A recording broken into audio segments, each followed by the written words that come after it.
this will be my last bike for this week, and no matter who you are, you've got to admit that these things are beautiful. This is a 1978 Honda CR125m. So it's the M model is basically the model before the R.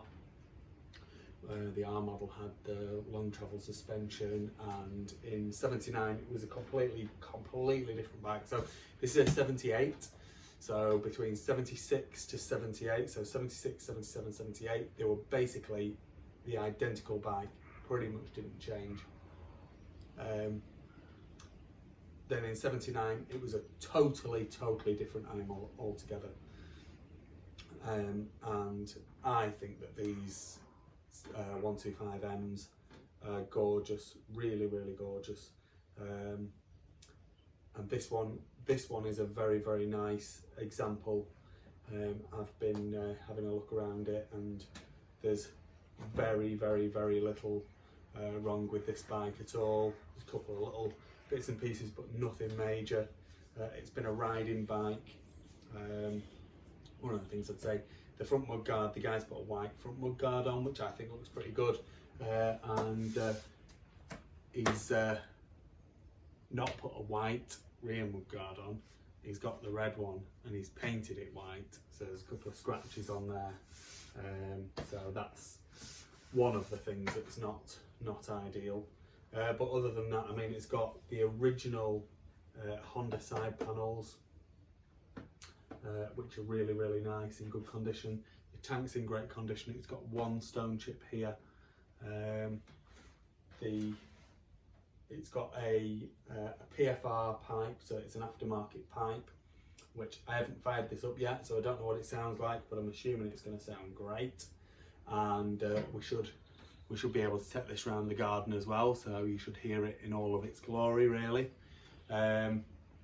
But yeah, it's a lovely thing. Yeah, really impressed with it, actually. I think they're just like a work of art. This period of Hondas, well, yeah, from 73 up, the motocross bikes, so the CR125 and 250Ms were stunning. So before this paint scheme, it would have been a silver and green, silver and red scheme,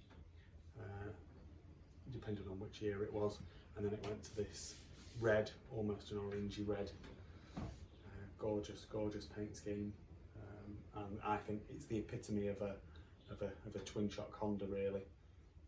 Before going to the red rocket with the red engine, and the red engine would have been on the 79 CR125 as well, and then in a couple of years later, 81, they had a water-cooled bike. So this was probably the finest of the years, but short travel suspension, so not massively competitive, as you know, 78, 79, the other manufacturers had moved to longer travel suspension, so this was, you know, not as competitive at the time, but cracking bit of kit. And if you're going to do some scrambles, then this will be a great bike, or to have as a collector's item, and it's really not going to need very much doing to it. In fact, I'd say probably leave it as is, as a collector's item in its time capsule kind of condition. Anyway, enough nonsense. Let's have a closer look at it, and then I've got a few bits and pieces of paperwork and stuff that I need to get done, and I need to get a price sorted out for mate for a KX80. So we'll go through this, and then I can get my paperwork done. Oh yeah, and I've got flipping parents' evening, kids' parents' evening, Friday evening parents' evening. Doesn't sound good, does it? So yeah, let's spin the camera around, let's have a look at it, and then let's take it for a spin, and that'll be me. In that PFR pipe, that is a lovely pipe. A couple of little bits of rust, but if you just clean it up and wire brush it a little bit maybe, or a bit of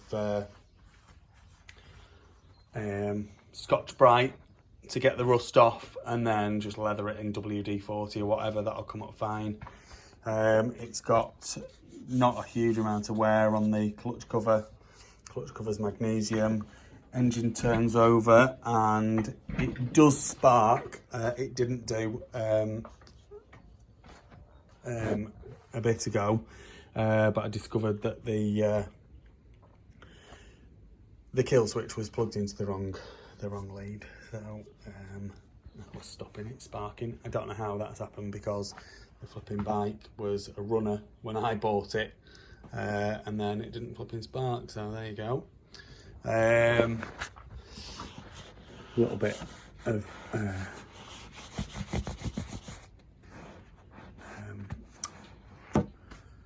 the seats gone out of shape a little bit. Might just get the heat gun on that and see if it'll just go back. It should do, with a little bit of heat. Tank, like I say, it's a couple of stone chips. Stone chip there and a stone chip there. Other than that, that's it. The tank's beautiful, and it's beautiful inside as well. Engine looks good, frame looks good. Like I say, the pipe looks good, other than that bit of rust. Moving on to the front, the forks are bang on. Just little bits of like dirt really that have collected on the forks, but the chrome's good. Fork lowers look good. They look as though they've been painted at some point. Maybe they have. Front wheel in immaculate condition. Calidad beer, that sounds good, doesn't it? Have some Calidad beer and then go out riding this thing. I've just noticed there's a little crack in the rim there, so that's something that you'd need to address. Which is a massive shame, because the rest of the wheel is perfect. Very disappointing. Bars look good, the controls look good and period. The throttle's not completely snapping back. It could probably do with a clean out in the throttle housing itself, but the carb is shutting, you can hear it. And then the other thing, which is a little issue, is, and this is a common thing on these, it's the chains taken out part of the casing here. Now, if it were me, I'd be tempted to leave that, or have someone weld a new piece in, or to make a piece that mounts on here. But probably it'd be a case of just leaving that as is.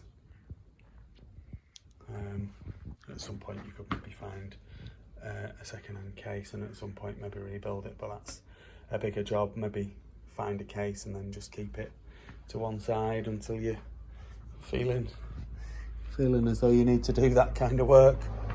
Like I said, the side panels are in good condition.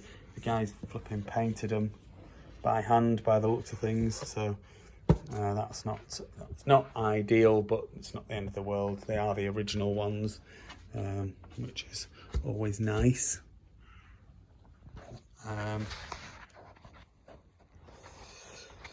Decent set of shocks. I'm going to say that they're Works shocks, but they could be a different brand. Proper aftermarket, high quality shocks on there. They'll be rebuildable and everything. Rear wheel is looking good. Screechy brake.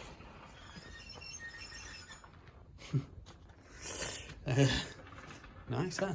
See if we can get it to do it again. Lovely. Some few tyre lever marks on the rear rim. Brake plate's good. Brake torque arm's good. The rear brake, I did test it before and it was working, but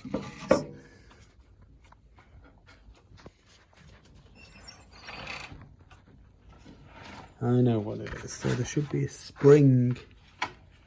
To pull the brake back, and it must have that spring missing. So now it's back. It's not going to, oh, it is going to still squeal. But yeah, that's what it is. Right, okay. She's gorgeous. She's absolutely gorgeous. Love her. Absolutely love her. She's older than me and she's looking in a lot better shape than me, and she probably goes better as well. Right, let's do the gearbox check and then let's get her fired up. So we're in neutral, down into first, second, third, fourth, fifth and sixth. That's the top of the gearbox there. Back into fifth, fourth, third, second and neutral. All good. So there was some fuel in the tank and it smelled pretty fresh, so I'm going to run it off the fuel in the tank, and then we can ride around the garden. Me dog here, he's looking very happy about this bike, aren't you, mate? But he won't be doing when I start it up, so I'm going to go and put you in. Okay, so it's Monday. I was looking at this on Friday, and then I went to get it started. I was going to get it fired up and run around the garden and this, that and the other. It was a running bike when I bought it. Anyway, couldn't flipping start it, so Friday I double checked the spark, put a brand new plug in, still couldn't get it going, and I thought, oh, as I've been kicking it, is it slightly low on compression? So it's lost its pressure since Friday, but it's not at 100 psi, so it's not going to start. So I'm just going to crack on now, take the carb and the exhaust off, take the head and the barrel off, and look at the state of the piston and the barrel, and then I'll need to get a new piston ordered, and I'll then probably need to get it rebored, but we'll have to see. We'll have to see what the state of the piston is, and then once I've done that I can crack on with something else, and then we can wait for the piston for this to arrive, and then I can either just fit the new piston or have it rebored, either of those two options really. So that's where we're at. So that'll be the explanation of the low compression. The rings have basically welded themselves to the piston because it's been overheating, because it's been running too lean, I believe. And it's scored the barrel as well. So I think, I need to double check, but I think this is stock piston size, so I'm going to go 1 over. So we'll get the barrel rebored and honed, and then I've already got a head and a base gasket for it.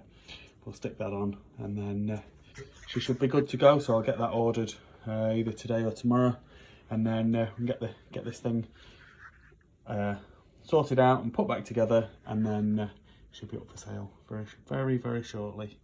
Bit of a disappointment really. I was a bit I was looking forward to just riding it round on Friday, and it's never as flipping simple as they should be. It's just one of those things really. The bike was supposed to be a runner. It possibly was running, but it also possibly was running and then stopped, and then he couldn't get it going again, which is probably why he tried to sell it, or did sell it, and that's where we're at.